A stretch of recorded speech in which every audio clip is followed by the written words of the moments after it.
Hey guys, it is Kyle here, aka Vulcan Wolverine. It is February 9th, 2018, and I wanted to just make an update video. I just got my video out from February 6th, where I was kind of just, giving another update.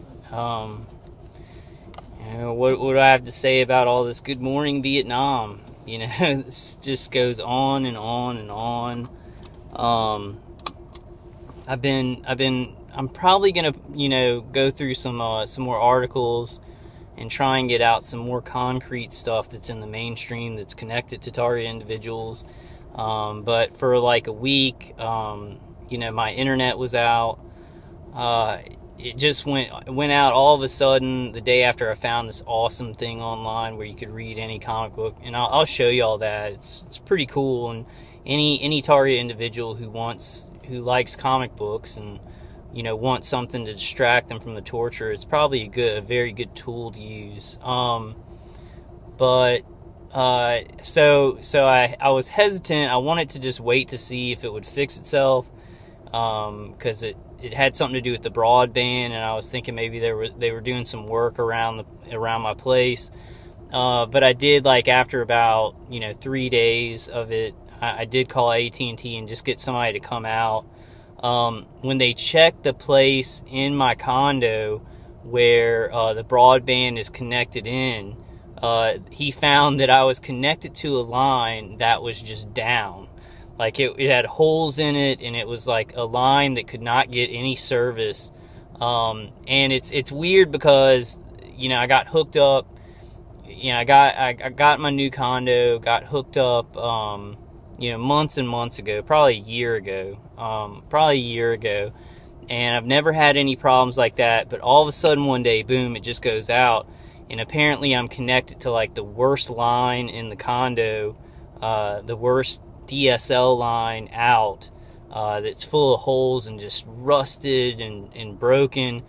So I really highly suspect, that either somebody from AT&T came out and worked on another condo's internet and switched my line to something that was, to a line that was just, basically out. Will not give broadband service, or the maintenance guy or my maintenance man actually helped this program, the gang stalking, directed energy weapon based program, torture program.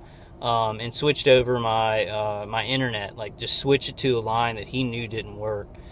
So I'm really glad that I didn't just wait for it to fix, because it wasn't going to fix. And if there's anybody, I know there's probably a lot of people who aren't faced with this directly, who are like, oh, well, that's just being paranoid. Internet goes out all the time. But as a target individual, and other target individuals know this, this kind of stuff happens all the time, like sabotaging your internet, hacking into your computers, neighbors doing weird stuff. It just happens all the time. So it's hard to explain if you're not a target individual. It's bizarre, shitty harassment, and messing with everything, electronics and everything, to just mess with your life while you're being, fired upon by directed energy weapons. I did just want to say, so I've got my internet back now. I just put out my latest video where, I'm having a hard time, guys. I'm just having a hard time,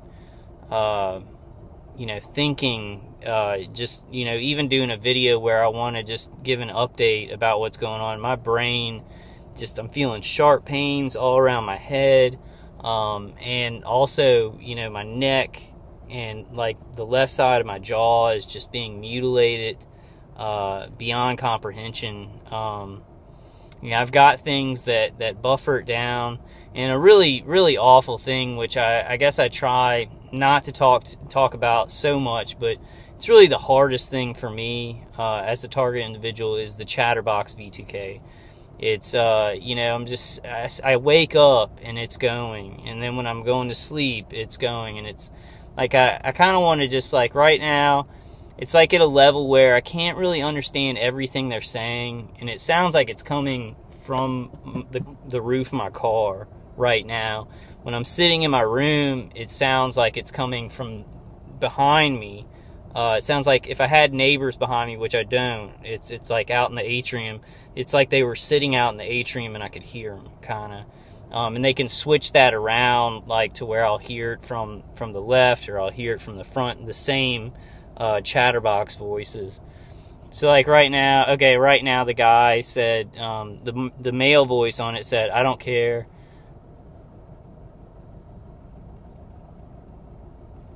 Sometimes it's hard to make out whether it's like mumbling. It's hard to make out what they're saying, but you know, I can tell what they're saying because they say, it's like they put it in a chatterbox program and it just goes on and on and on. They say stuff over and over. And the woman's voice said, "Turn it off."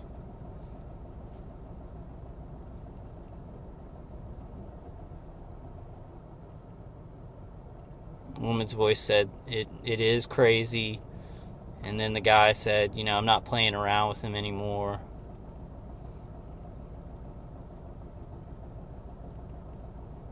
She said, the woman's voice said, "Get away from him." And then the guy said, "He's losing his mind." And she'll say things like, you know, "Turn it off." And then the male voice or another male voice will say, "Turn it up." Things like the male voices will say like, "Torch his head," "Torch him," you know, "Take him out." The woman's voice just said, "This is evil." She goes, "This is evil." Yep. So I just kind of wanted to describe what I get over V2K, and that's like all the time. It's stuff like that, and it never stops. And it's like in a they put it in a software where it's a chatterbox software. It's over and over and over again.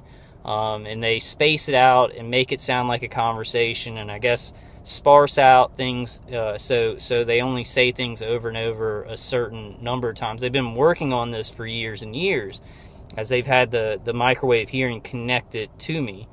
But that really, like sitting, you know, being isolated, you know, in my condo, and I've been watching like some old DVDs, you know, reading that new comic book thing, like trying to take my mind off of it, but it's like 24 hours a day. It's constant like mumbling, and I can really, you know, I do have a lot of stuff that that buffers it down a good bit to where I can't even really tell what they're saying. Like, you know, it's like I'd really have to pay attention.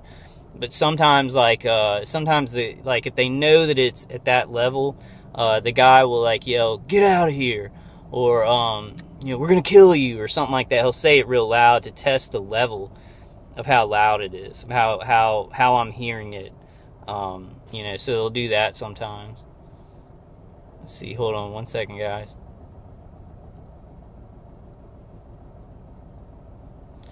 The girl said, "This is getting really weird." And she said, "I'm gonna leave. I'm about to leave." And then the guy was like, he said something like, I don't care. I've got to do this. And then he said something, but I can't hear the rest of it. So it's like really mumbly. And it sounds like it's coming like from the roof of my car up to the left, like outside of my car. Like somebody was speaking right down the top of the car. So it's directional. You know, with microwave hearing, they can make it hit your inner ear, and since it's like, you know, basically a weapons platform, and they're targeting certain parts of your auditory cortex, they can make it sound like it's coming from different directions, which I'm not sure how they do that, but they can switch it like in, you know, within a snap to where it sounds like it's coming over from that direction. That's the thing. Like, I mean, the pain is bad. The fatigue is bad. You know, I'm sure they're doing NLP and, you know, very, very, you know, trying to hypnotize with things, inaudible things that I can't hear. But the worst thing for me, and the thing that is just, it sometimes just, it feels like my mind is going to jump out of its skull. Like my brain wants to jump out of its skull, is just the constant V2K, the voice to skull. You know, and they also, you know, in addition to that, they hit me with external beams and, you know, do the remote neural manipulation. But V2K is like really bad.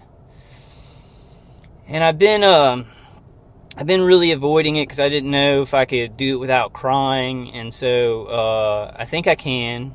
I just don't really want to start bawling on the videos.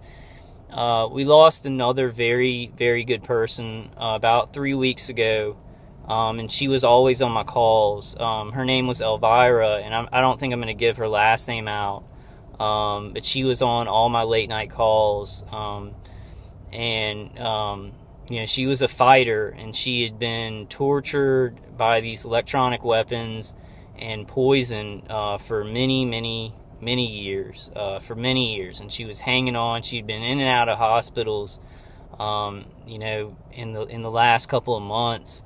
But she was poisoned. They sprayed poison on her and tortured her, you know, with directed energy weapons. And the hard thing about it is that when she was on my call, you know, we'd talk. She would always, you know, she would get on the call and she would have really good ideas about, you know, how we could move forward, and just, you know, talking about her, you know, where she was at as a target individual. But one thing that really sticks out to me is, you know, she when she would talk to me, she'd be like, well, I'm gonna be here. You know, I'm gonna be here for the end of this. I'm gonna be here for the end of this. I'm gonna be here to get reparations for this. And that is, that's hard, because like in my mind, it's when somebody says that and she's so tough, I was just like, yeah, she's gonna be here. I'm gonna be here for the end of this. And to lose somebody like that who's so nice. I mean, she's just so nice on the calls, you know, so willing to you know, come up with solutions. She was there with all of us, you know, looking for solutions to this, and you know, just and waiting this out, you know, waiting this thing out. So, and her son is collecting money for a funeral for her. I don't have the link on hand, but I'm gonna try and put it in a video coming up, and put that link in there so you can give money to that GoFundMe for her funeral. And I mean, you know, I think Elvira would want me to do this, is to say, you know, all you people who are cynical about this, and, you know, I don't know how many of cynics are left, because the mainstream news is following the Cuban embassy attack, which has something to do with this. It's done articles, you know, in local news, in the New York Times, but not really attacking this story like it should be. But I'd just like to say to any cynics out there, who there probably aren't that many anymore, because there's so many testimonies out about the targeting and everything like that. But do you think somebody dies from schizophrenia? You know, she was about maybe late 50s, you know, mid 60s. That was her age. You know, we also lost Christina at the you know, at the end of the year. And she was very young too. I mean, she was maybe in her 60s.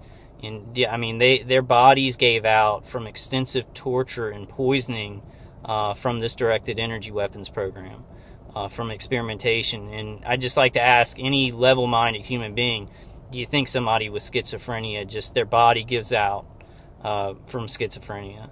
You know, and I would ask you to research this. People are dying from it. Very good people, very, very good people who have followed the rules for their whole life. They're very spiritual, that only wanted to help people. You know, Elvira was always on the calls, you know, wanting to help people. You know, later on, you know, for these past few months, she's been so sick, been coming to the calls, you know, but she's been really sick, trying to just hang in there. But for years and years, you know, she has been helping, you know, since she got targeted and found the community, she's been helping so many people, and helping to keep track of other target individuals who were in trouble and getting them help. You know, so that's another, we lost another really good person to this torture, to this poisoning. She had poison sprayed into her home and toxins put into her environment. And she was hit 24 hours a day with directed energy weapons, and her body gave out from that. So, okay.